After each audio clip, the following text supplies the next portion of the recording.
కేసీఆర్ ఇవాళ ఎక్కడ చూసినా రైతులు మర్చిపోతలేరు. రైతుల గుండెలల్లా కేసీఆర్ కేసీఆర్ కేసీఆర్, యువకుల గుండెలల్లా కేటీఆర్ కేటీఆర్ కేటీఆర్.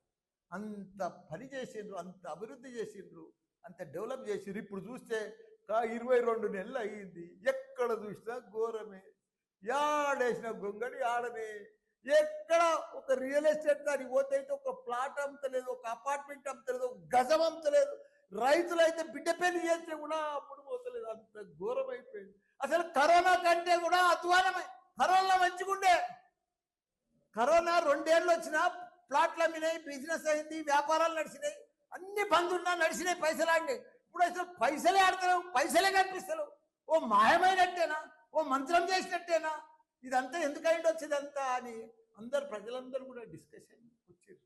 అంత పెద్ద అన్నపూర్ణ రాష్ట్రం, అంత పెద్ద పంట పండింది, అంత అభివృద్ధి, వ్యాపారాలు, real estate, India level builder అంతా వచ్చి హైదరాబాద్కి వచ్చినాయి.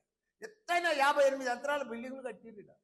అమ్ముడు పోయినాయి. ప్రపంచమంతా హైదరాబాద్ అంటే ఒక సింగపూర్, న్యూయార్క్ లెక్క చూసిరు దాన్ని. అసలు దాన్ని అంతా బిత్తరపోయింది, బోసిపోయింది. ఇప్పుడు ఆ రింగ్ రోడ్ వెంబడి వస్తుంటే హైదరాబాద్ అంతా ఫైనాన్షియల్ సిటీ వస్తుంటే అంటే బాధ అవుతుంది. బిల్డర్స్ అంతా అవుట్ అయిపోయారు, కష్టాలలోకి వచ్చేసారు. ఇవన్నీ కూడా కాబట్టి మనం అంత ప్రజలు కూడా అందరూ గమనించాలి.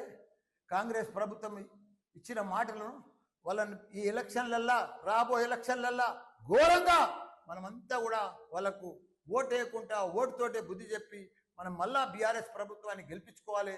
మనం పాత రోజులకు మళ్ళీ రావాలి. మనం మళ్ళీ కేసీఆర్ మళ్ళీ సీఎం కావాలి. మనం అందరం కూడా ఒక యూనిట్ తోటి టీం వర్క్ కూడా జూబ్లీహిల్స్లో కూడా వాళ్ళు ఎంత చేసినా, ఎంత ఖర్చు పెట్టినా గ్యారంటీగా బీఆర్ఎస్ పార్టీ గెలుస్తుంది. తప్పకుండా మేమంతా కూడా ప్రతి వాళ్ళ తిరిగి ప్రతి ఒక్కరికి కూడా ప్రజలకు అర్థమైపోయింది. వీళ్ళ మోసపూరిత పదార్థం, వీళ్ళ బాకీలన్నీ మొదలు ప్రజలకు గట్టి ఓటు అడగాలని చెప్పి ప్రజలు ఇంటింటికి పోతే వాళ్ళు ఇదే నిలదీయాలని కూడా చెప్తున్నా.